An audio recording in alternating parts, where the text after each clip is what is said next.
snipes him, gets the big shutdown. Zack's gonna go down as well, and with only the support left up, Sin, they've done it. They fought hard for this game. Now take down AV in game 1.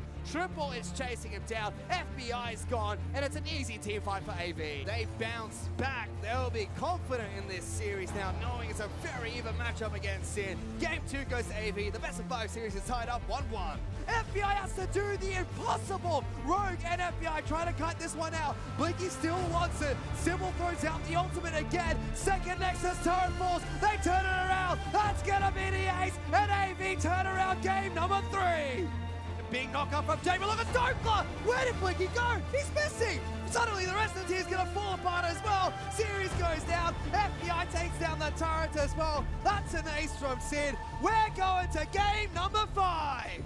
Just like Split 1, they will take on the Chiefs tomorrow, and in traditional Cinderella fashion, they took it all the way to game 5.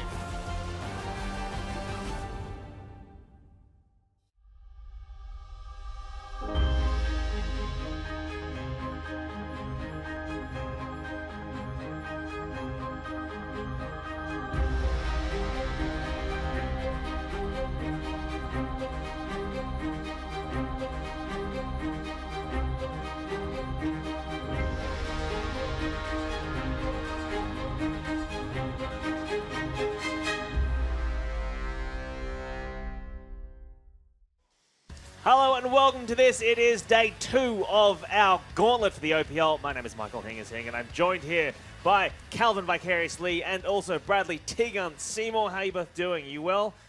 Calvin, you've just, congratulations, you registered back in the OPL. How are you feeling? Thank you very much. Really excited. Yes. The game 3 is very clutch. If, you know, I don't want to go through that again. That was just too close for me to handle. Too many pentakills. And Tegan, how are you feeling? Backing up after a big 5-game series yesterday? Yeah, not as drained as the Sin players, but that was still exhausting for me, and I'm hoping we go to 5 again today. Well, let's take a look at the Gauntlet from yesterday and look through to the rest of the finals Gauntlet. Sin, 2 good for AV, 3-2 yesterday. They will face Chiefs today. The winner of that will go on to face Legacy tomorrow, and then the winner of that will take on Direwolves next Saturday in the grand final. But let's talk about Sin versus Chiefs, because they are the teams playing today. And look, yesterday we saw Dokla pop off. Today, last night Swiper said, look, I'm not going to let that happen tomorrow.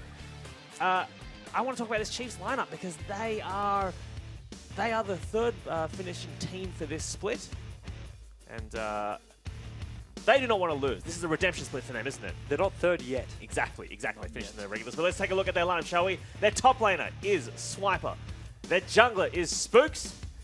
Swiffer is their mid laner. Their AD carry is Raze. And Ejim is their support player. And I'm going to let you in on a little secret. There'll be some skins that are up for grabs today. Both mid and support have been have a friendly wager on some little skins that have been playing. The winner of this will walk away with the Zed Shockwave skin and also Cosmic Dawn Rakan, which I think is the only Rakan skin. Does that mean that they have to buy it for the other person, or they just can't use it themselves? No, it's you can't have it anymore. That's done. I wouldn't make that bet. You wouldn't. It's not worth it. You need every skin. I'm a skin fanatic. Unless if you're a faker. Yeah. Then you just no. classic skin. I feel like Ejim is really silly for me. We all know Ejim loves skins. He does. Why would you take that risk? Silly.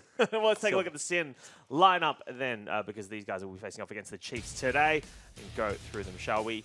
We saw him pop off yesterday on Jax. Let's see if he can do it again today. Their top laner is Dokla.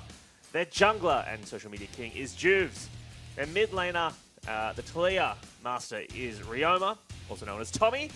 FBI is their AD carry, and Rogue is their support player. And Vicarious, you watched the series yesterday. Did you see any weaknesses in Sin's gameplay?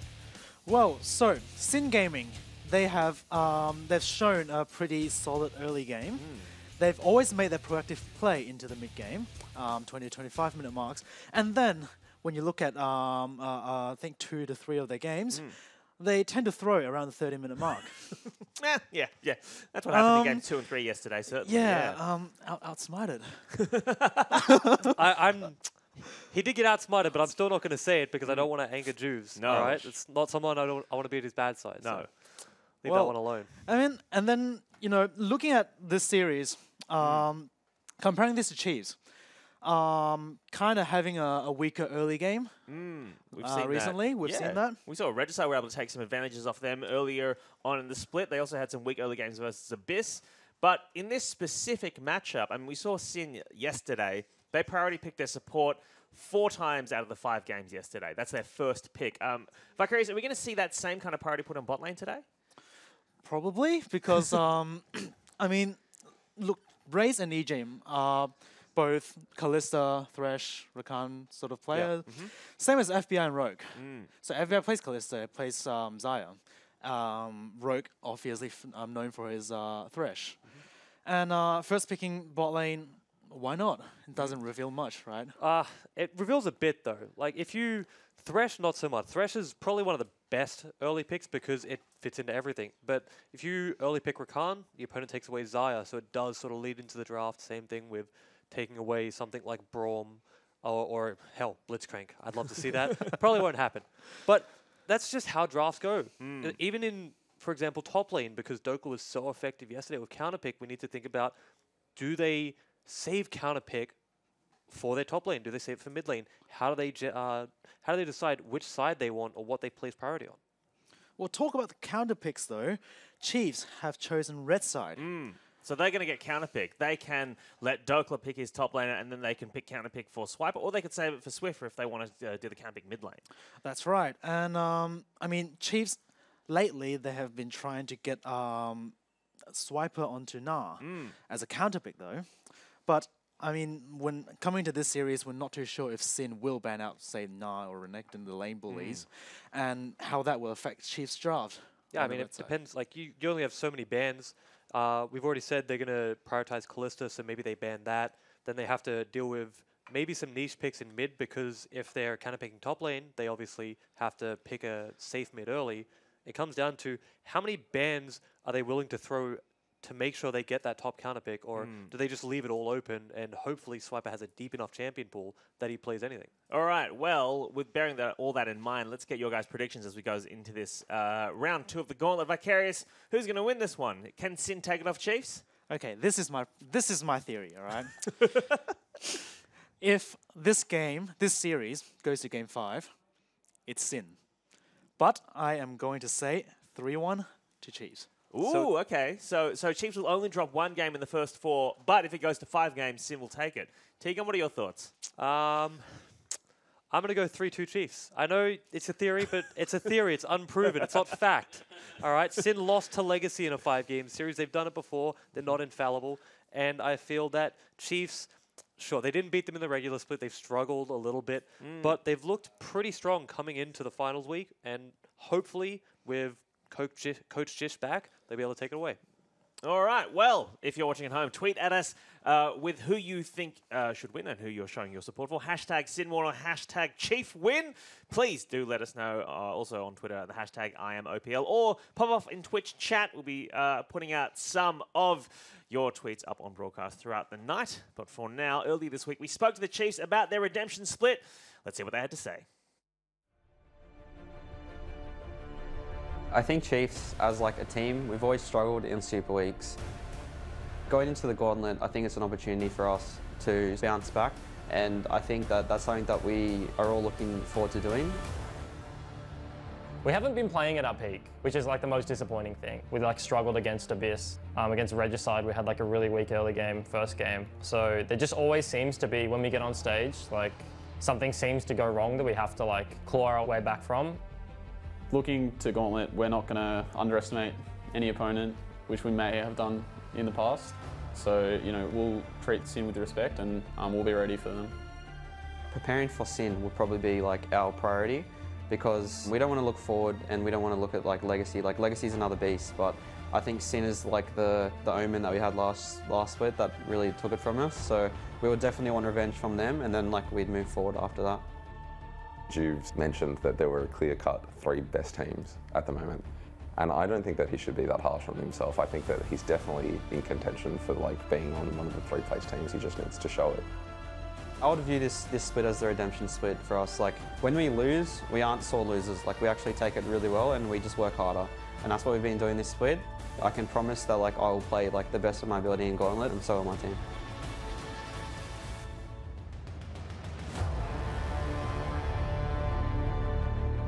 Welcome, ladies and gentlemen. We're about to get into the first match between the Chiefs taking on Sin. I'm Matthew Stewart. Joining me is Jake Spontiberian. Last time these two teams faced off against one another. Forced off against one another, apparently. Yep. Faced off against one another. Chiefs lost their first best-of-5 series ever domestically. Yeah, they certainly did. Last Gauntlet was an absolute disaster for this Chiefs lineup, Fish, to put it bluntly.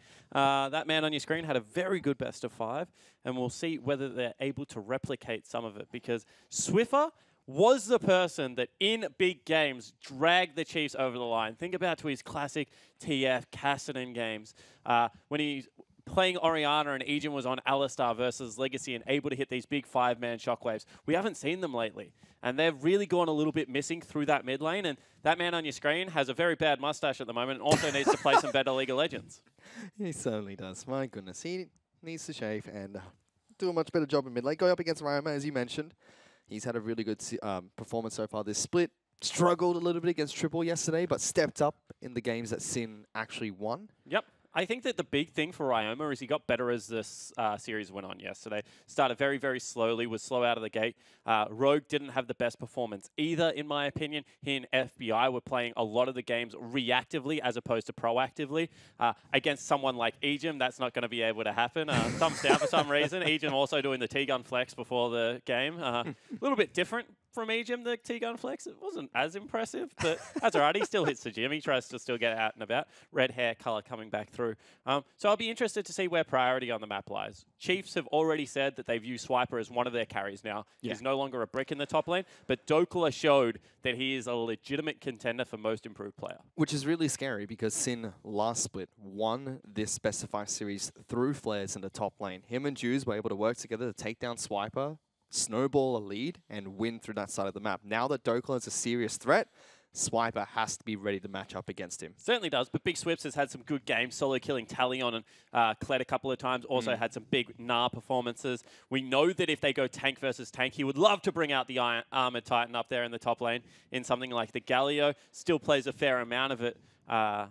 He does, but we'll see exactly what lends itself to, because all of this is going to come down to how they draft. Is it a bottom lane priority? Does Rakan, Thresh, as well as Morgana get taken off the board, as we've seen so many times?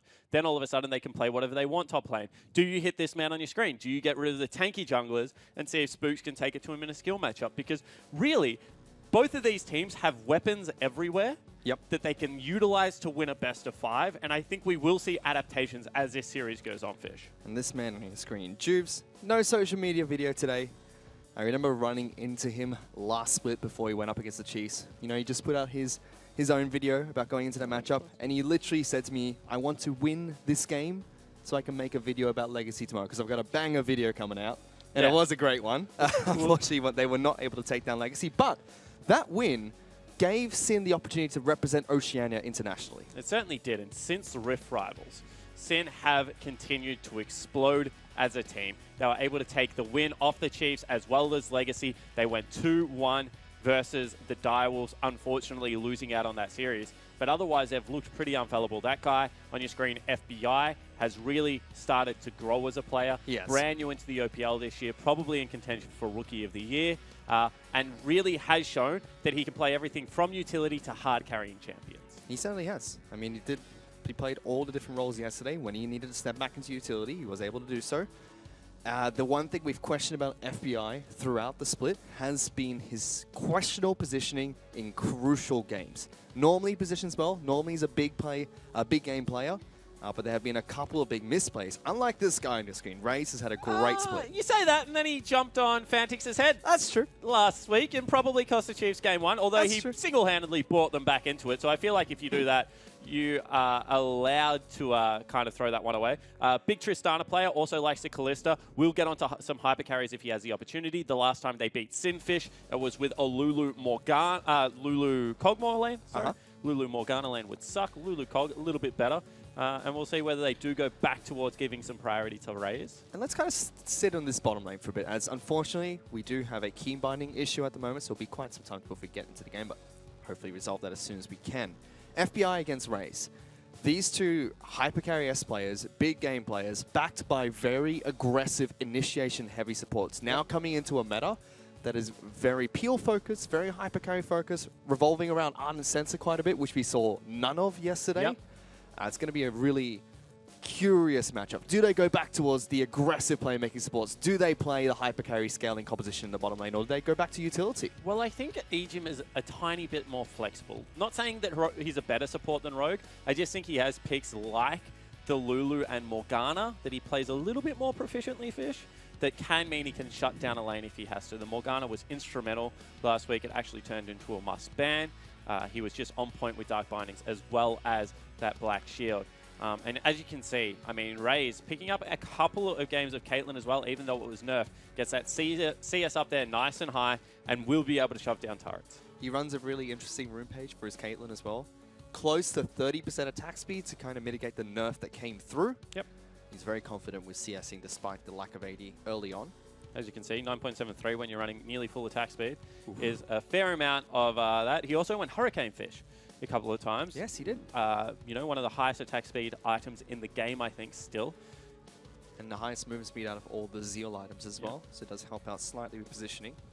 No longer helps proc your passive on Caitlyn, but we theorize that because now the bolts deal more damage based on your AD, it's good for Infinity Edge users like Tristana or Caitlyn, but no longer as good for Cogmore and champions like that that deal on-hit damage. Yeah. But we still see Cogmores pick up the Hurricane quite a bit. Just because he wants to hit everyone, I think, is the big thing. The champion that benefits from it the best is Jinx. We haven't seen her yet. I would be interested to see if someone does pick Caitlyn today, whether Jinx comes out. Is a big hyper carry that does fine into the Caitlyn lane, which could be a big factor here. Wonder if FBI has been sneaking a couple of games in there. FBI, for me, is one of those players that his team sets him up for really good success. We talk about it a lot, but Ryoma and Juves are both people that gain access to bottom lane incredibly often, and then through Rogue's playmaking, they're able to get FBI ahead. And when he's ahead, he does really utilize that and take over games, but they don't really go towards Dokala's lane at all. And we saw yesterday, he doesn't need it, but we'll see whether that is an area that the Chiefs look to exploit. Which is interesting because both these teams were very bot side focused with their mid lanes being big carry players as well. Now that not only has Dokala stepped up since Rift Rivals, he had a great series yesterday against AV, but Chiefs are saying that Swiper is a legitimate carry threat. There could be the potential that we see a lot of top-side focus, which was how Sin took down Chiefs last split. We didn't see Spooks replicate that in the top lane and help Swiper out to get ahead over Flares back then. Yeah, exactly right. Flares able to pick up that Fizz in game number 5 and really storm onto Summoner's Rift. Nightmares. Nightmares? I would say that Dokala's Jack's performance was probably more terrifying yesterday, to be brutally honest, Fish. True. His ability to use Fiora as well in 2 of the games was also pretty on point. That blocks some of the Gnar because late game Gnar isn't going to be able to go with Fiora. Early game, you know, up until Black Cleaver is absolutely fine. Afterwards, it gets a little bit dicier. And you'd have to think how much Bensel trusts his team. Some coaches will say, you know what, if they're going to go split push, let's go into a 5-on-5 team comp, play it safe, scale up, try and win the game through traditional play. He's more than happy to throw to Gauntlet and says, Dokala, I know you can take him. Beat him top lane, win the game for us, and he's done it twice now for the team. And in my opinion, probably the 2 best coaches facing off against each other today in terms of consistency. Jish hasn't shown as much of it this year, but obviously has the resume from previous years to really throw it out there. And then Bensel's bought what? Ryoma, FBI, Dokala, Flares. 3 people that hadn't played competitive League of Legends ever before, and one that was a brand new import into a foreign country and turned them into a top 3 team 2 splits in a row. Really has been doing a fantastic job behind that. And there's that top lane matchup. You see Dokala, recent picks, all 3 very split push heavy champions. Swiper still very team fight oriented in his picks. But you have to have a look at the difference in the average KDA, kill participation also up for Swiper, and he does a lot more damage to champions. That is, of course, because Dokala does just sit in a lane and hit one person over and over again. However, Swiper, his picks don't necessarily get bullied all that much, Fish. Gnar, very good laner. Shen, also a good laner, but both of them join team fights better than what the Jace and Fiora are going to be able to do. And we know Swiper's excited for this match. He tweeted out as soon as Sin won their game over AV that Dokala played well, and he's excited to play against him today. He thinks it's going to be a fun matchup, and he's not going to go easy. And he's had a good split so far, Swiper. Hopefully he's able to step up once again coming into the Gauntlet, because Chiefs, they need the redemption story. It's one split where they get knocked down to 4th. If they can clean it up, get back up to the top 2, try and take the split here, it'd be a good redemption story for them. Yeah, and I mean, when you have a look at the Chiefs, they've nearly had 2 perfect splits in the OPL. I think they did have one, and then they were beaten by 4-0 in another. They had never lost a best of 5 in the OPL studio as the Chiefs Esports Club until last split when Sin were able to take them down. They had never lost an OPL split until last split when they obviously were eliminated in round number 2. These guys have the resume. They were the only team that had been international for 3 years, Fish, before this year. They really had been stepping up. And they thought that they were in a position to be able to take it all again last split. They thought they peaked at the right time, but unfortunately, Sin were able to take it away from them. Sin, on the other hand, I mean, they were the perennial, like, 4th or 5th place team. They sometimes didn't even make playoffs run because Avant was able to beat them to the punch. Yep. However, this split, with rookies, have been able to improve rapidly through the gaming house. They had a shocker very early on in the split, but going to Rift Rivals, Sin bounced back strong. It almost looked like that it would have been better to send someone like the Chiefs to Rift Rivals, or even AV at the time, who were having a strong start to Split 2. But Sin, going to Rift Rivals, they stepped up, performed really well, took it to every single team they faced off against. Even Gigabyte Marines, the game that Sin had against them, was very fun to watch. And coming back since then, they've looked like a strong force. They said they felt like they were the most competitive against Gigabyte Marines, surprisingly enough. They felt that, you know, Legacy were a little bit cheesier. They were trying to beat them around Summoner's Rift. Juves' headset is just all over the shop today. Do you know, have you seen Uzi's headset lately? He wears the Princess Leia? He puts napkins in his ears because it's sweaty. Yeah, he gets sweaty ears, so he puts napkins under them. At least we don't have people doing that. Having a look at the junglers here. Historically, a matchup that has been firmly in favor of the man on the right. However, Juves recently starting to peg it back, Fish. He had a good best of 5 series yesterday.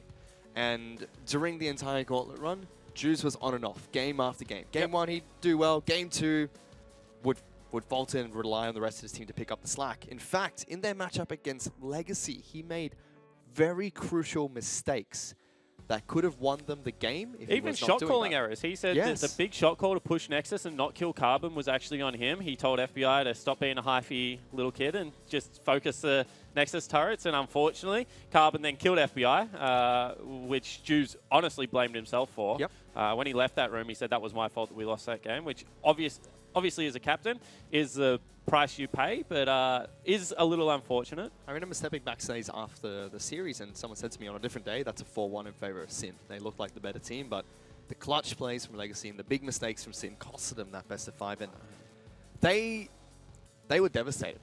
I know they came into their match against Sin last split not expecting too much. They thought, against Chiefs, not expecting too much. They thought the Chiefs were the stronger team, but after they beat them, they thought they were going to go to the finals. They thought they were going to be the team that takes on the Direwolves, and that's what happens. Beating the Chiefs, for whatever reason, just pumps your tires up. I mean, these are the guys that have beat internationally. We've already gone through their resume. You beat them, you feel on top of the world. You could take on anyone after that, Fish. And I think that was the moment that Sin really started believing in themselves. And that Ryoma legitimately was a threat. When you beat Swiffer in a best of 5, that is something special. And how do you think Swiffer's performed this split? He's been on and off, to be honest. The reason that his stats don't look all that great, I think he's had something like 7 or 8 Galio games woven in there, Fish, which really do hurt your average damage to champion as well as CS per minute. So I wouldn't put too much stock on those two things. However, kill participation down, as well as the fact that he's averaging more deaths, I believe, than Ryoma, who wouldn't want to quote me on that one, but I did check the stats earlier this morning, means that he has been up and down. I do remember when I first arrived in Oceania, Chiefs were playing without their superstar mid laner. Yeah, they had Liquid cheese on their roster. And the no Swiffer, no clue meme was rampant in Twitch chat during that time. Certainly was. And he had a great split then. I agree with you that this has been on and off performances from him, but he's still very solid in the mid lane. The thing we'll have a tough match against Ryoma today. And what people don't realize is what Swiffer does for the team outside of just being a superstar mid laner. He's one of the more mature voices, obviously one of the elder players. He's been around for 5 years now in competitive League of Legends. He just brings a wealth of experience outside of just, getting the runs on the board. Very few roster swaps for the Chiefs as well in the past few years. In fact, only losing Radier for Raze.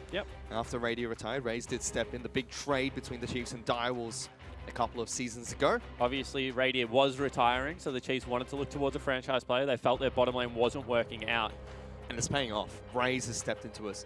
He's become a superstar himself as an AD carry. Performed really well this entire split. Hopefully be able to see more from him. But we're into Champions League. The issue has been resolved.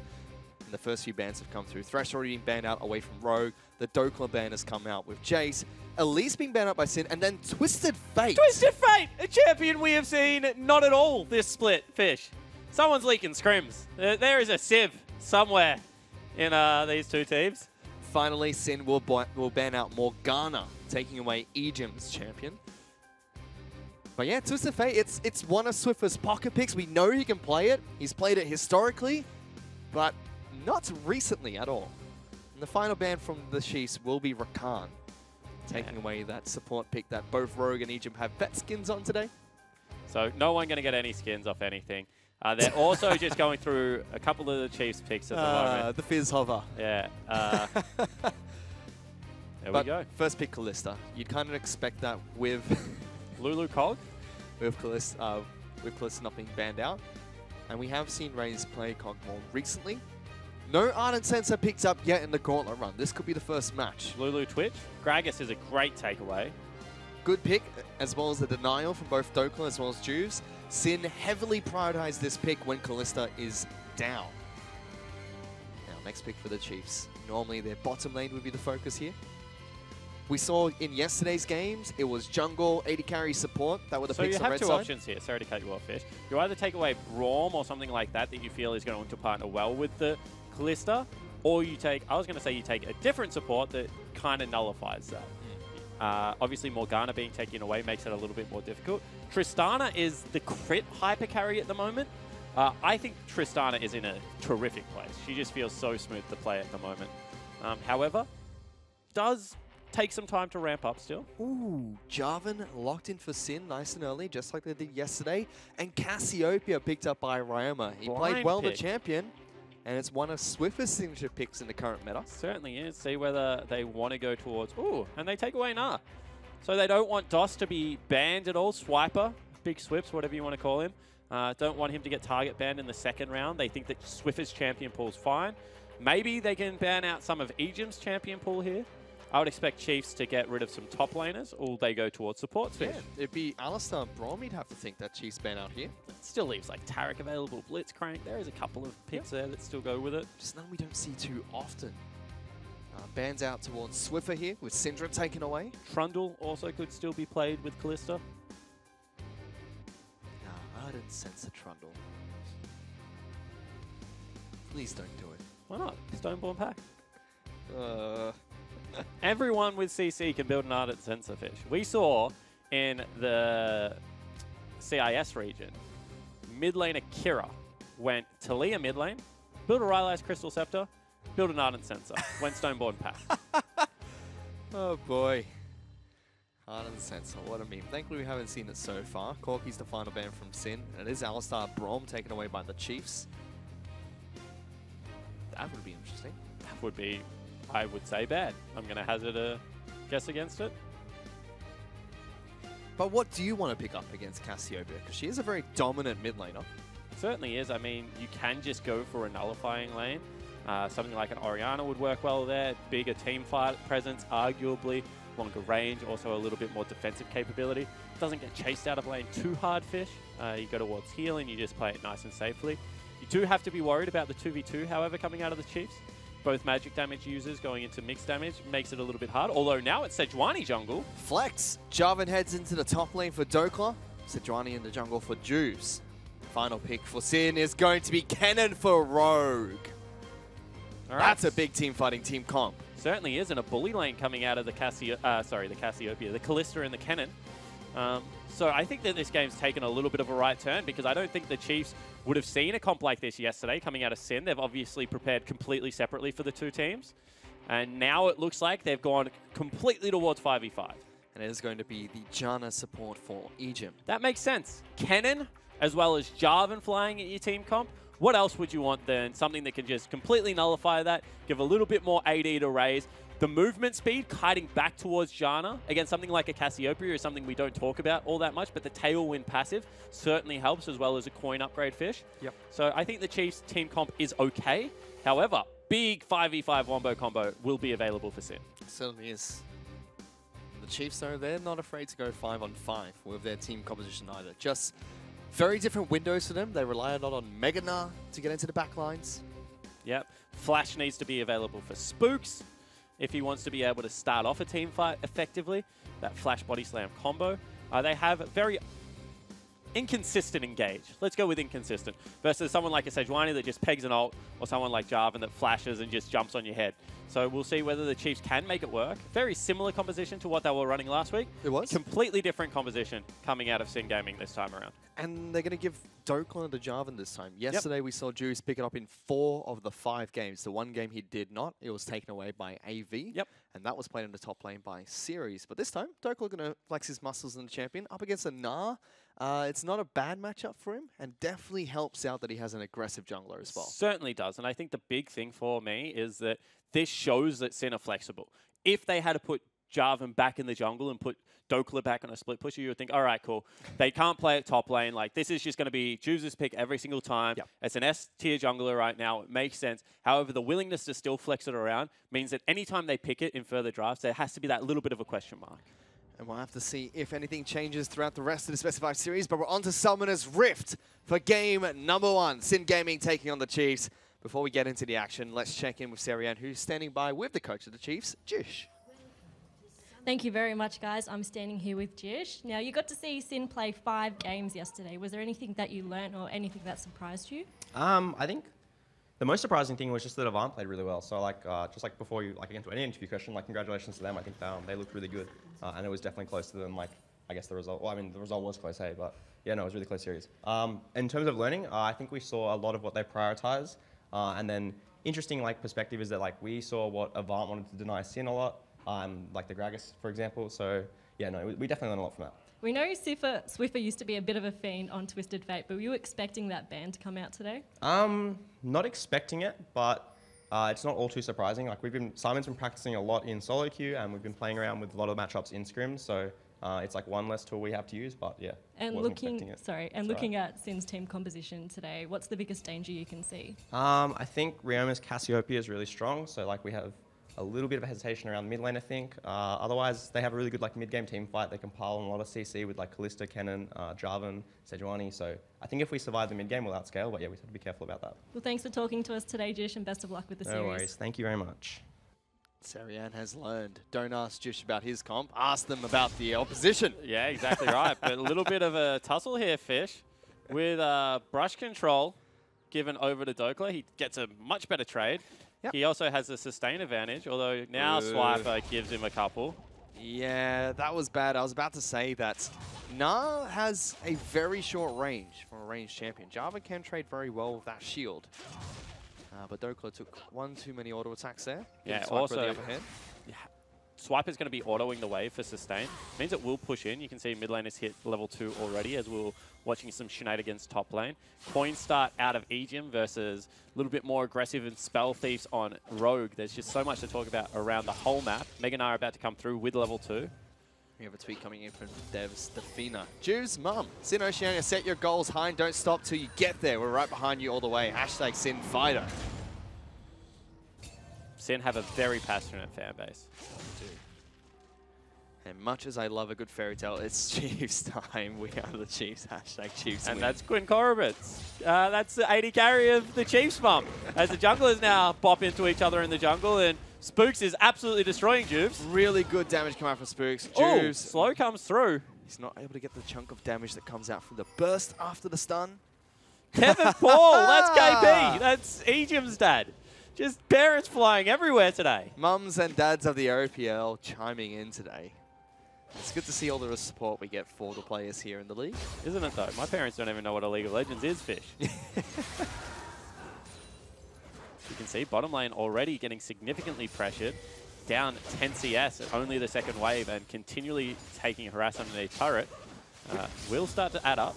Which means, once again, Sin have drafted themselves 3 really good lanes. You can already see Dokkan doing fine against Swiper. In fact, has burnt his only potion.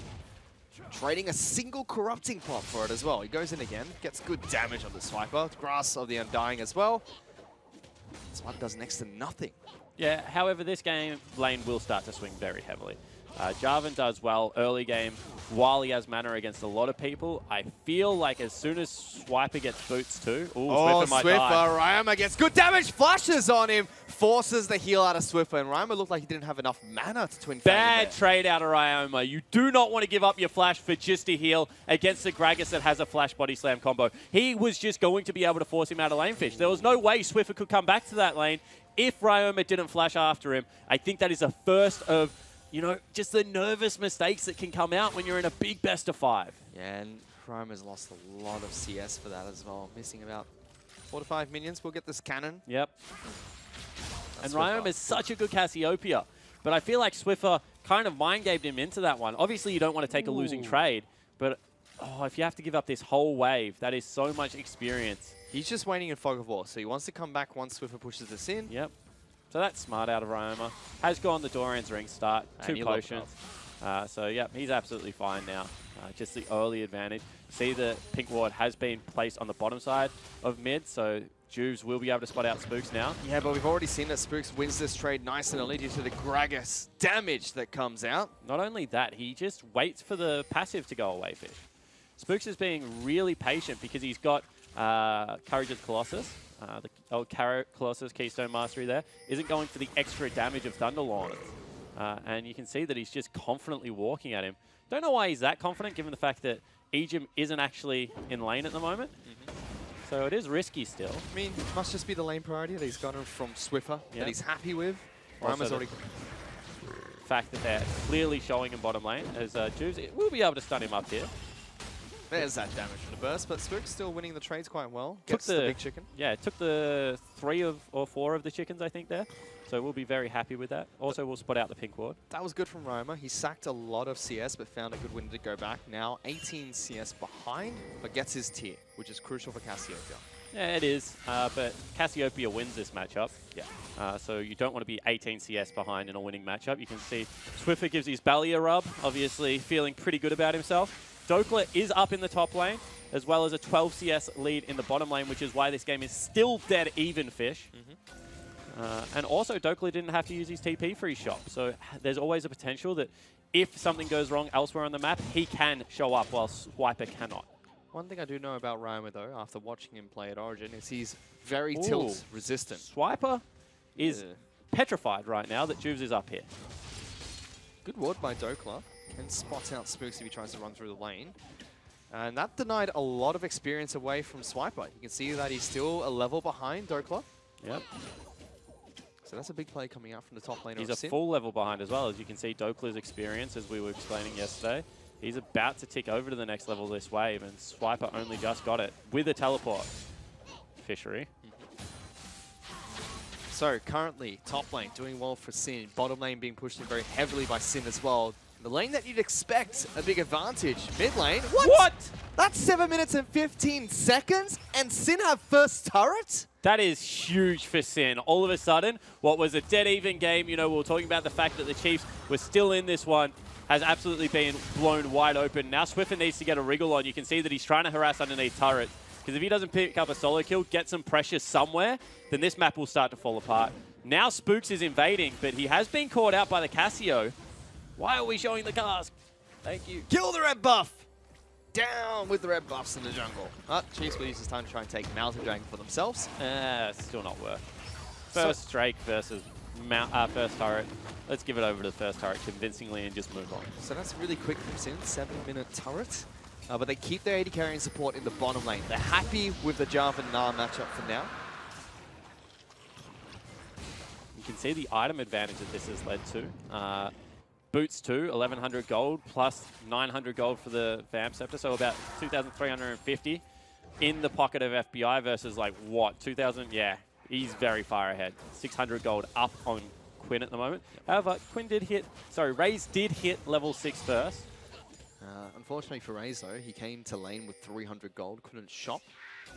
So he's not only behind 600 gold, but also 300 unspent. Juves wants to do a bit of counter jungling here. Swiffer looking to take as many chickens as possible, gets all the small ones. They'll be happy with that. I mean, that's a win for Swiffer. Takes away a lot of the experience that would have been gained from Juves. Juves is just ticking level 6, leeching a couple of creeps from mid lane, experience-wise, not gold-wise. And you can see that Swiffer, 20 CS up, is the Obi-Wan Kenobi of the Chiefs lineup right now, Fish. He is the last hope of any form of good early game coming through. And Ryoma is still putting in damage whenever he can. Something I was about to say before Dokla was pushing out Sniper top lane is, after watching him at Origin, he's very tilt resistant. He doesn't check his CS scores very frequently, just his own gold. He's very quiet in the mid lane as well, and when he's down 2 or 3 kills, he's more than happy to go back, farm up, and rely on his AD carry, FBI, to step up. And he has. FBI is definitely stepping up in this game. And he's throwing Rogue at Swiffer as well. Ignites down. Everything piles on in. Sin get first blood in the mid lane. And that's just 4 members heading in. 2 ultimates burnt. But when you're able to pick up first blood and now pressure this mid lane turret, why would you not go for the play, Fish? Top lane, however. Dokla taking a beating from the Mega Gnar.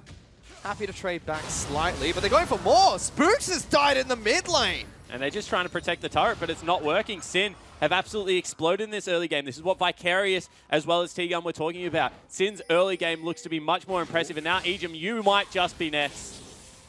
Good damage coming out, but will be the support living. And the Chiefs across the board look rocked. What do they do now? They're 2,000 gold behind. They've swapped Ejim and Raze into the mid lane. Mid lane outer turret has taken some damage. Sin defend their own turret. Double buff to Ryoma now, who was struggling in this mid lane. With that kill, he should be close to even against Swiffer. Yeah, certainly should be. Kill for about, 15, 20 CS, depending on what it is. He is up slightly. That's, of course, with global gold from the turret also being picked up. So everything looking pretty good right... Oh, it was first blood as well, wasn't it? Everything looking pretty good right now for Sin Gaming. He's doing what we saw him do last series as well. He's going towards the Abyssal Mask, which we know has become a bit more popular on Cassiopeia. I like this. We used to see mid laners build Negatron Cloak all the time first anyway. Yep, certainly did. It was just a good way to get out of sticky situations. Swiffer tries to put some damage into Ryoma, but with that Negatron Cloak, not going to work. Swiffer also had to go back and pick up Merc Tread's Fish. So not where you want to be as an Orianna. Dokla wave flipping quite well there. Sin will swap out their AD carry and support. They send them top lane. Swiper's actually waiting around the mid lane. Yeah, he's just looking for anything that he can really get here. See whether they go for a dive onto Dokla. Hasn't spotted out where Spooks is just yet, and the wave will crash here.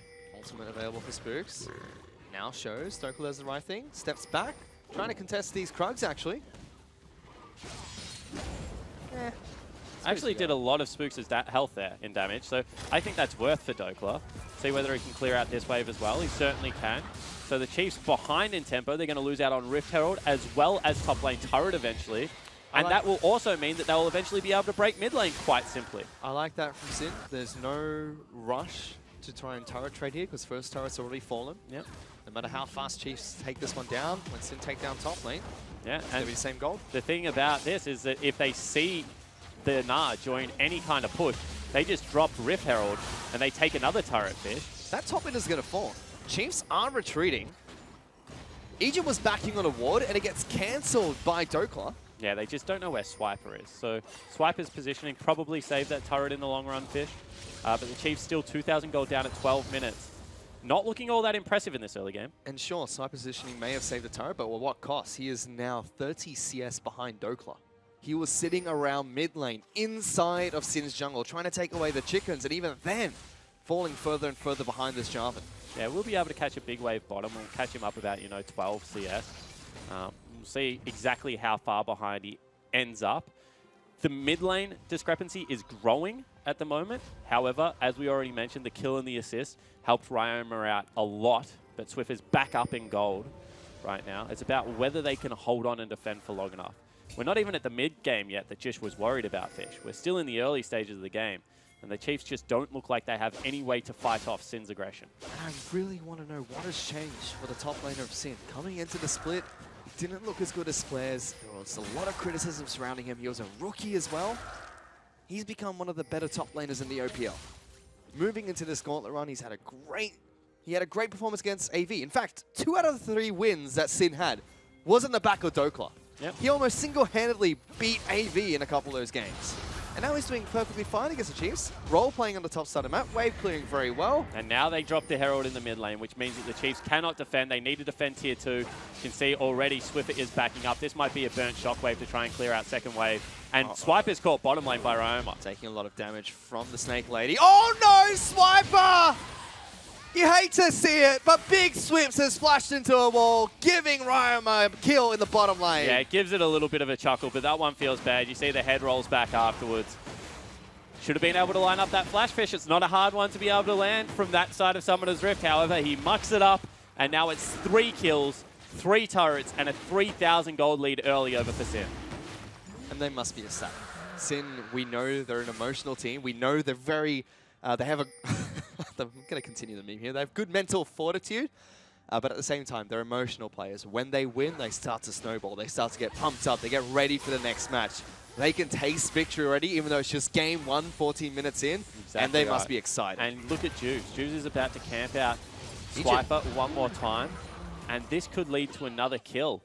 If he nails him with the ult and Ryoma flies past that turret, it would be a good news story. And Swiper's just getting denied CS after CS. You can see mid lane, the exact same thing is happening.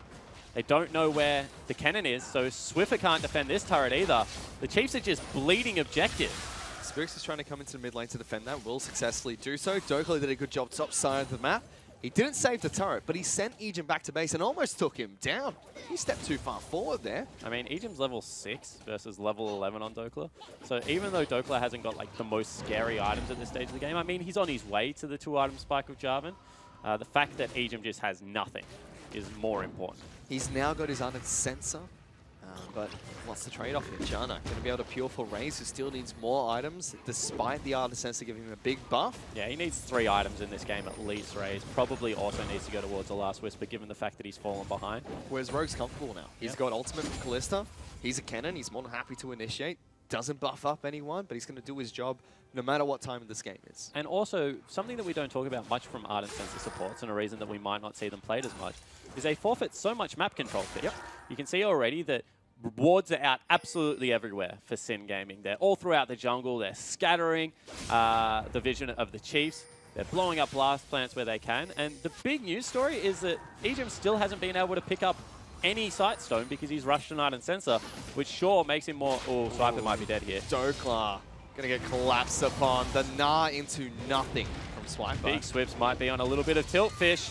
And they give the kill to Dokla as well. That was a whiffed ultimate. Shouldn't have used it at all. Should have just held on to it and said, all right, I'm dead, guys. Let's reset the map one more time. But instead, uses a Desperation ulti, trying to get away at all costs. Doesn't work out for him. And Sin continue this stranglehold. It's only 2,500 gold. But when you're only 16 minutes into the game and you're going to lose another turret, that is very hard to communicate to your team. Meanwhile, mid lane under siege as well. That mid lane inner turret should fall here. So they do lock down Spirix, looking for an initiation. Dokla naturally taking down bottom lane. Ryoma is split pushing on the top of the map. This is so disciplined from Sin. Certainly is. They've stuck to the 1-3-1 the whole time that this game is going in. You can see Juves now can start to counter jungle a little bit. Interested to see if this continues. Spooks takes it away. Spooks is still up in experience and levels, which is pretty impressive, given the fact that your team is getting pummeled into the ground. Does take a lot of damage, however. This turret will fall as well. Look at FBI. He knows that Swift has Shockwave. That turret's not going anywhere. Spooks! Got the flash. Jumps in, look to knock him back. All right, to get the flash from FBI, but very patient play again from the entire map of Sin. And this is a team that used to be called the Sin ARAM squad, who would run it straight down mid lane, pick every fight they can find. And to watch them play such patient, methodical, great League of Legends is exciting. Yeah, it certainly is. Chiefs are doing okay at getting farm onto their carries fish. Game certainly isn't over, but this turret will fall. An ultimate comes out. All of a sudden, Spooks, the tankiest member, in trouble. Rogue wanted to go in. Shockwave whiffs. That was smart from Rogue. Dashed in, decided not to flash, held everything, and just baited out the rest of the Chiefs. Yeah, you can see that Swiffer wanted that team fight right there. Pulls the trigger on the ultimate. 2 members, half a step away of being caught in that, in Rogue as well as Jews, but they did play the discipline thing. They got the objective. They back away. 20 minutes into this game, it's a 4,000 gold. This looks eerily similar to how the Chiefs actually played against Direwolves Fish Game 1. Yep. We know that Direwolves were able to pick up that victory, but the Chiefs are just trying to use abilities to stall out the game as much as they possibly can. whilst pushing out one side wave. They know they're not strong enough to push out both side waves, so they're kind of trading farm, which could be okay, but means that they're not going to be online until 30 minutes into this game. Which is where, if you're a Sin fan at the moment, as much as Sin are so far ahead, this is where you have to be a little bit scared, because this is the exact time yesterday where they started to fall off against AV. Yep. Mid-game is where AV were able to pull back. And we know the Chiefs can stall out games for an indefinite amount of time. No matter how far they are in gold, they know how to stall games out. They know how to play passive and play safe. But Sin, they have looked slightly better. Is it enough to pick up a crucial victory in Game 1? They look really focused today, Sin, which is a difference for me. Yesterday, they were making aggressive play. They were kind of falling down. Today, looks like just a focused macro game plan is what Bensel has sent them onto Summoner's Rift Game 1 with.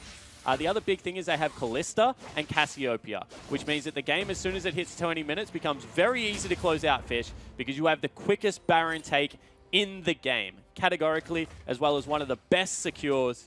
And we're going to be able to see that unlimited mana build come out of Ryoma. He's sitting on 30% cooldown reduction through the Abyssal Mask, through the Morellonomicon, having a very good game so far, even though he fell so far behind in the landing phase. Sin maintaining their map control. Now Sidestone's been picked up by Ejim. Charge away. Something that's not touched on very much with Unasensor is the fact that, yes, you can still get your Trinket. Gives you 2 wards instead of the 3, which is not too crucial, but you lack a sweeper then. Yeah. And that's what Sim were abusing throughout the early game. Now that Ejim has his own, still level 8 though, not the upgraded sweeper, can start to regain map control for the Chiefs. And what Sin need to do here is be decisive, Fish. They need to either say we're pushing waves or we're starting Baron. You can't let Swiper stay for too long, so this is a great call. Yeah, they call for a fight. They lock down Spooks. He doesn't take too much damage to kick things off, and Sin disengage. But that's what I'm talking about. Just make a couple of those plays, force them away from Baron, then you'll be able to start it up. They do that right now. Ryoma did step on a ward, so the Chiefs know this is happening. This is scary as well, because Swiper is about to go Mega. It could be a big team fight for the Chiefs, but Rogue jumps in. Ejim forced to flash away. Spooks is the first target, and they take him down. The jungler is dead. Swiper comes in, big Mega Gnar, big Shockwave, and one by one, Sin Gaming's carries are falling. Ryoma is in trouble, Rogue's forced to flash away, FBI goes down, and that's a big team fight from the Chiefs. It certainly is, and now they're going to look towards Baron Fish. They're going to say, Jubes, if you want this, come back and try and take it. They take a huge team fight, and even though Sin made all the right calls, their ults were just not good enough at the start of that, and too many members of the Chiefs were able to escape. And the redemption fight from Swiper as well. Nailed the Gnar ultimate, got the big stun afterwards. Oh, Raze actually interrupts the jump coming out from Sin, and Juice will fall to the AD carry. Rocket jump secures that one, and Baron and for they're the back Chiefs. In control of the game. So much disciplined play coming out of the Chiefs. We said all they had to do was wait, scale up. They had the conversation. And this is what I'm talking about. With ultimate, only Spook sitting in the middle of that Maelstrom, and they've got nothing else left. They're flashing forward, and Swiper nails them. 3-man Shockwave comes through. It was actually 4. Juice got hit as well. And Ray's free hitting on the back end is absolutely a disaster for this Sin Gaming lineup. And what were they doing? They were playing it so patiently. They got the kill on Spooks. They got Swiper's teleport. Why is Ryoma flashing forward to throw out an ultimate? Just go back towards Baron. The correct call there, Fish, is the reset. We talk about it so many times. We got 1 kill, reset, go back, make them come towards us. Let's not jump on them, because Swiper's TP, as you so correctly pointed out, with Mega Gnar just about to proc, was massive. And on top of that, Sin. They have Cassiopeia with blue buff. They have Callista. They had the Smite. No Smite on the Chiefs. They stick around in the pit, try and force a fight there. It's difficult for the Chiefs to execute what they just did in that choke point. But now they're back in this game. In fact, trying to take back the goal lead for themselves, and they will once this mid lane outer turret falls. Raze now has 2 items, and with that Ardent Sensor, he starts to matter. 3 kills, stacking up this Tristana quite nicely. And the biggest thing is the fact that all the gold right now is just on Raze. And this is one of those compositions that you can be set up to solo carry. As you can see, everyone else on the Chiefs kind of still even with their opponents, but Raze starting to skip ahead, and because he's an Infinity Edge user, will do more damage as this game progresses than what Callista can ever hope of doing, Fish. The difference in this game across the board is 200 to 600 gold in every single role. It is still very even between these two teams. Just Baron buff separating them, and these 2 Mountain Dragons that Chiefs have picked up. But we've already said it. I think the Chiefs have a better scaling composition. just through Infinity Edge user 80 carry. That is what the differential will be. Potentially Cassio can go massive in some fights, but look at this. With the Ardent Sensor, just able to stand and deliver at turrets. He takes down another. Swiper does go mega there.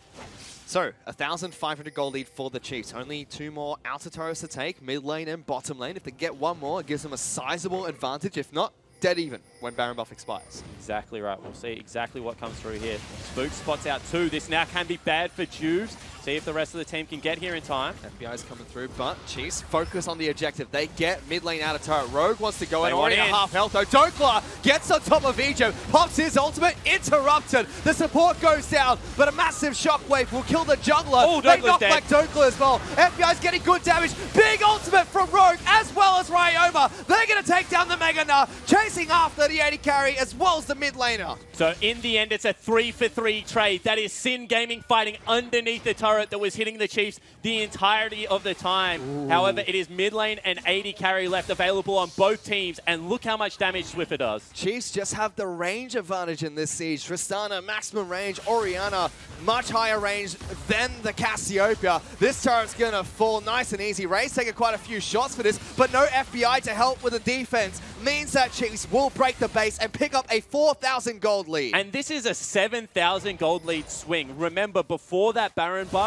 Sin were up 3,000 gold. Let's take another look at it. That grounded kills Egypt straight away. They pile in on top of him, don't use too much. Very good start to this fight. But then Spooks' cast absolutely nails multiple members. Once again, slicing Maelstrom. Gets a couple at the start, but then is kind of lackluster. Ryoma's ultimate only hitting 1 means that the Chiefs' backline is untouched and able to take over the team fight. Rogue and FBI play that so well. Got the knock up on both Raze and Swiffer. They got the ultimate as well as a double stun from Cannon. But Ryoma throwing the ultimate out quite early and quite greedily almost. Yep. Kind of costing him there. If he held on to that during the next push, could have been an ace for Sin. But they hold on. 4,000 gold down after that Baron play. Base has been broken, but they don't have to play against the Baron minis anymore. Big news story for the Chiefs, though, is Raze has his item power spikes. Double Zeal item picked up with a QSS and Infinity Edge. Yeah, exactly right. He's exactly where he wants to be at this stage of the game. Able to go towards a luxury QSS. Has the Mikhails as well, so double cleanse available. That's just in case Ejim falls down nice and early. Ejim sitting on 45% cooldown reduction right now, Fish. He's going to have shields out like with a 1.2 second gap or something ridiculous. Janna's a disgusting champion at the moment. And the Chiefs just going to continue this stranglehold of sieging up because they've got the double Mountain Dragon already. Double QSS picked up. Mikhails will be picked up by Egypt to make sure that Ray stays healthy, or Swiffer.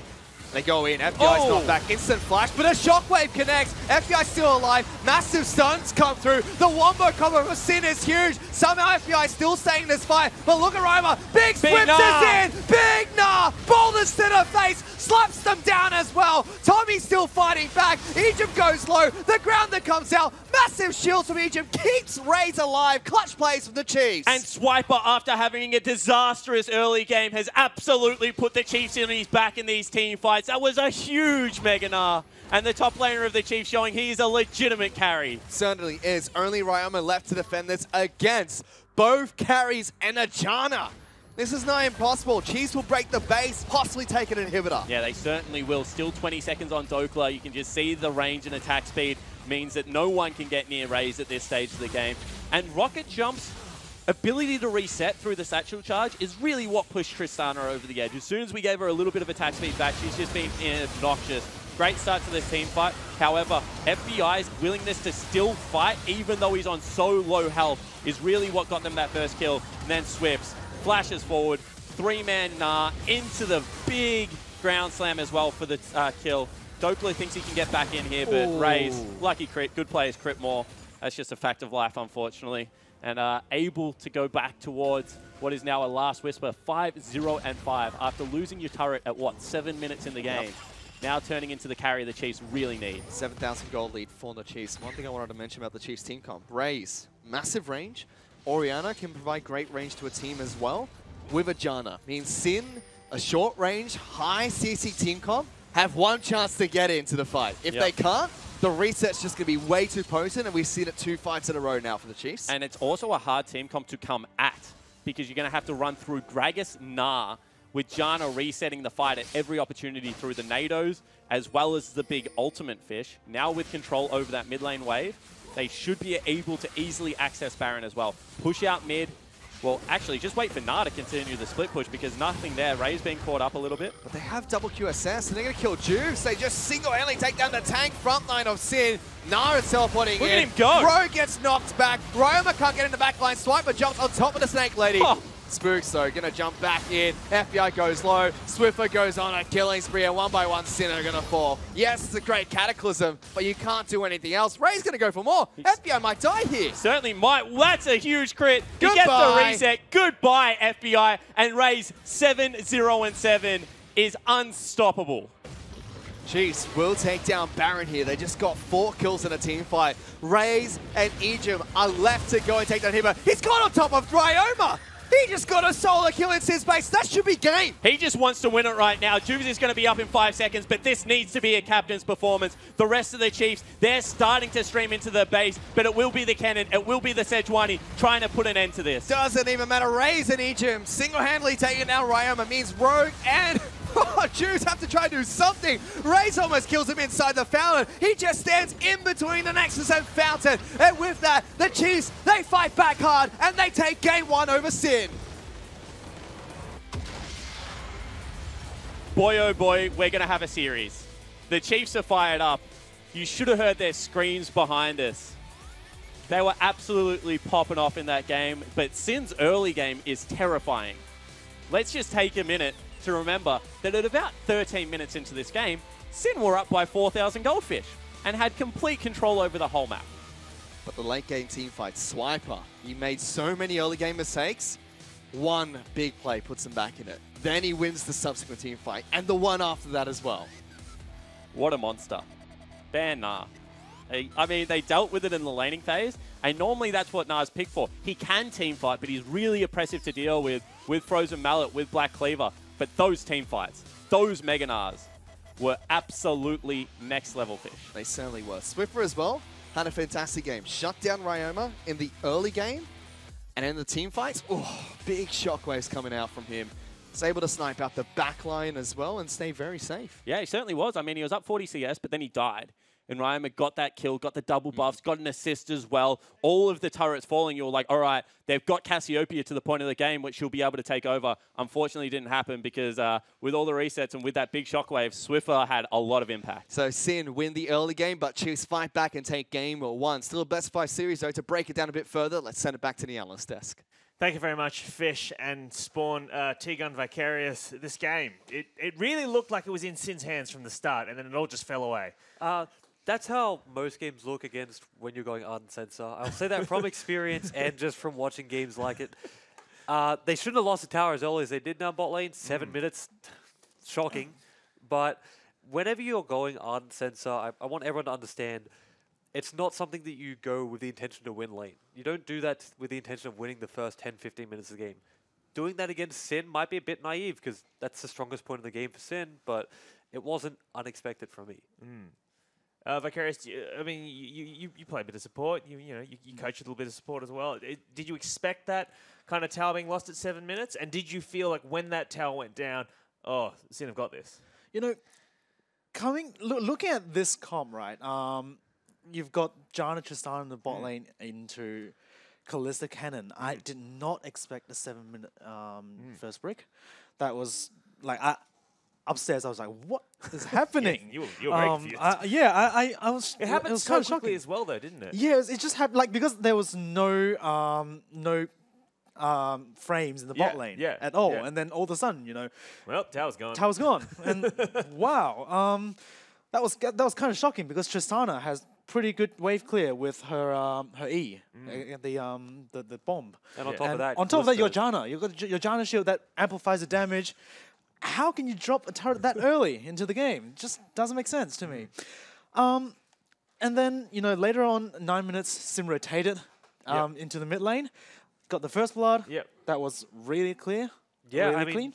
we were talking about Sin's aggression before the game, and they just sort of showed it. They only Sin would rotate their bot lane to mid at 9 minutes 30 and just be like, oh, let's just do it, guys, and throw him in.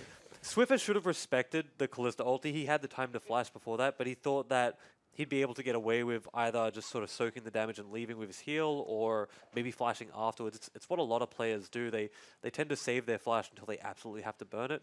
So it's a little bit of a disrespect from him, but it's also really smart by Sin to just make that proactive play that we've come to expect from them, the fast, early aggression. But we've seen this across the split from both of these teams. Sin wanting to play aggressive early and then perhaps, falling away, like you said, throwing around 30-minute mark. And Chiefs as well, going behind early and then using sort of macro or whatever other tools they have in their kit to fight it back. Vicarious, it felt like there was just this one moment where the game just turned around.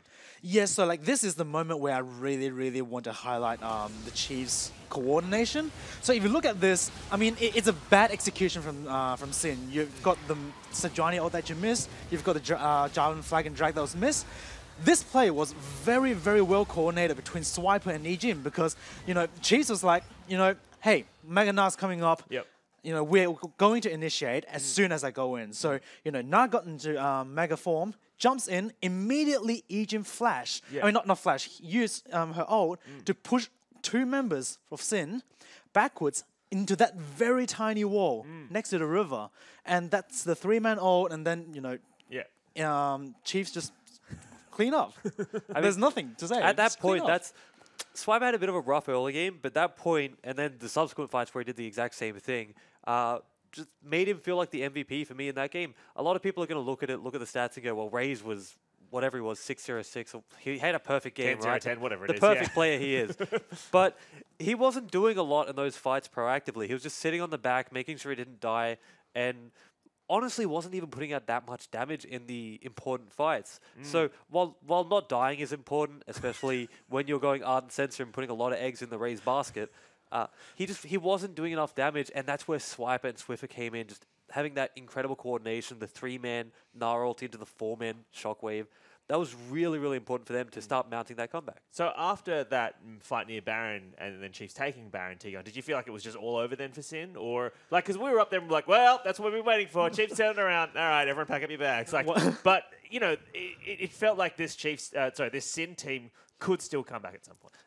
They could, but it felt really difficult for them. We saw them try to mount a comeback later on, but this is almost too little too late because it's a great engage for them. They take away Ejim for nothing.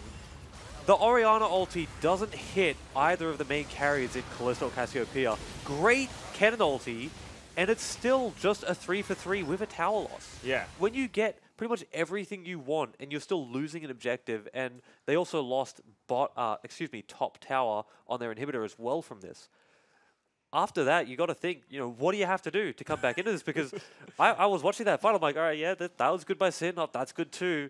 And they still lost the fight. Yeah. I mean, you got to give credit to Chiefs because they're not scared of falling behind in the early game. You see, at first, Swiper got pushed away by Dockler. That was a very nice play that he pretended there's a jungle in the top lane. Very smart. Yeah, very that was smart. very smart. And then, but Chiefs, we're not scared of falling behind. We know we have the better macro, and then they know their win condition, and then they just play to it. So the casters talked about that. They talked about when Dockler chased past the tower, and Spawn said, look, hey, he thinks Juves is up there.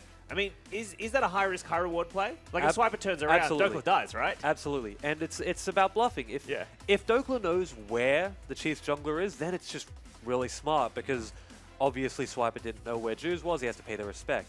But at the same time, he might not actually die if the jungler is there because he's able to escape so readily.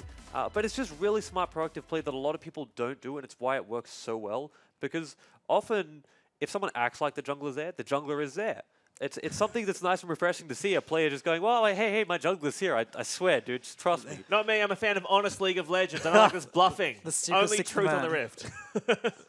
I want to talk about Raze as well because you shouted out Swiper, but I mean, I'm going to be the one defending Raze because I mean, this kid absolutely popping off. Now you got to remember, this is his first full year playing with the Chiefs. And this is how he's starting his Gauntlet Run 4 split too, and it felt like an impressive performance. It might just be the high expectations I have of him. Obviously, the first few weeks this split, he was hard carrying his team, every week. dragging them over the line, even when they seemed to not want to win. But at the same time, it just felt like he did well. All right, I feel really bad. He did really well, but it's just I expect so much more from him that when Swiffer and Spooks and Swiper do really well themselves, it feels more impactful. Well, I mean, if you look at the damage chart and things, I think Raze was fine. No, he wasn't bad. He wasn't bad. I feel like I'm talking to my dad here, being like, Michael, I know you've done well, but I'm still disappointed in you because I expected so much. Like, I'm trying my best, Dad. I'm trying so hard. Come on. Anyway, Oh my god. Yes, I also want to talk about, I do want to talk about draft because we've got you here, Vicarious, and some weird things going on in this draft. There were some rumors going around that Swift had been practicing a lot of Twisted Fate in solo queue. Just said it in his interview. Would you have expected that Twisted Fate ban? No, that was a very interesting ban. Twisted Fate, Morgana. Yeah. Not something that you kind of see naturally, normally. It's not like, it's not even in meta, right? It just felt like if you're going to ban Twisted Fate and Talia's open, Talia feels like a better Twisted Fate in most ways. So either they're really scared of something that they don't see often, because how often do you see Twisted Fate in pro play, or they didn't have bans. Like, they were just like, well, we don't find anything super scary. Let's ban off-meta things that could surprise us. Well, when we were talking about Twisted Fate ban, we were talking about it earlier today, and you were saying it's completely different in competitive play than it is in solo queue, just because people are on comms. Yeah, like, because in comms, you're just going to say, Twisted Fate have ult in 10 seconds. Yeah. Twisted Fate is walking towards bot side. Get out of there.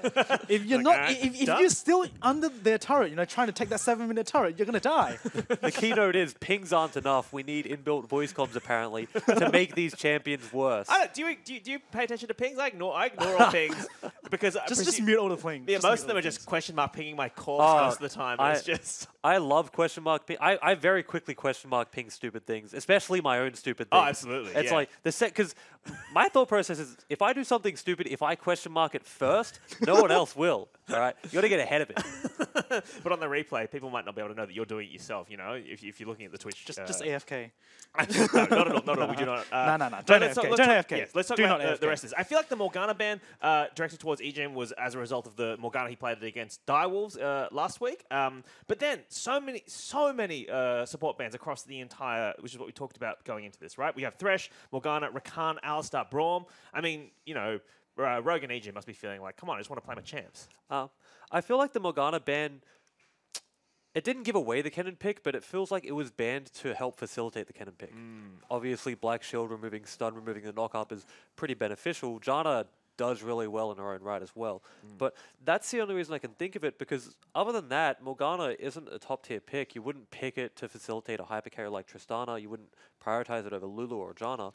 So again, it might come back to just them not being comfortable against it. I actually think the Morgana is probably there to, how you realize how this hide the Sejuani pick as well, because Jarvan, like in the current meta, you see him being played jungle a lot. And banning Morgana, you pick Jarvan second. Just from looking at that, you've got Kalista, Jarvan, Cassiopeia in the first round. It looks like Jarvan is going jungle. So that's why you see Chiefs banning Alistar and Braum. And then, all of a sudden it seems like, bam, I'm going to Johnny. Yeah. Because the thing with Kennen is that even Morgana have the Black Shield, you can only shoot one of your mid laner or your AD carry, right? So it's not the most efficient thing. Like, Janna is definitely way more efficient. So if they're looking to hide the Kennen pick and then they ban Morgana as one of the counters, they may as well ban Janna instead. That's what I was thinking. It felt weird, but at the same time, I don't want to deride Bensel too much because he's a really smart coach. So obviously, there was something behind it. That draft was working wonders in the first 15 minutes of the game. All right, well, Chiefs are currently up 1-0 over Sin in this first best-of-5 series of today. But do not go anywhere because we're back with Game 2 right after these highlights. Spooks is the first target and they take him down. The jungler is dead. Swiper comes in. Big Mega Gnar. Big Shockwave. And one by one, Sin Gaming's carries are falling. Raima is in trouble. Rogue's forced to flash away. FBI goes down. And that's a big team fight from the Chiefs. Dokla gets on top of Egypt. Pops his ultimate. Interrupted. The support goes down. But a massive Shockwave will kill the jungler. Oh, they knock back Dokla as well. FBI's getting good damage. Big ultimate from Rogue as well as Ryoma. They're going to take down the Mega Gnar, chasing after the 80 carry as well as the mid laner. Massive stuns come through. The wombo combo for Sin is huge. Somehow FBI still staying in this fight, but look at Roma. Big whips us in. Big Gnar. Boulders to the face. Slaps them down as well. Tommy's still fighting back. Egypt goes low. The grounder comes out. Massive shield from Egypt. Keeps Raze alive. Clutch plays for the Chiefs. And FBI goes low. Swiffer goes on a killing spree. And one by one, Sin are going to fall. Yes, it's a great cataclysm, but you can't do anything else. Raze going to go for more. FBI might die here. Certainly might. Well, that's a huge crit. He gets the reset. Goodbye, FBI. Raze and Egypt are left to go and take that Himmer. He's got on top of Dryoma.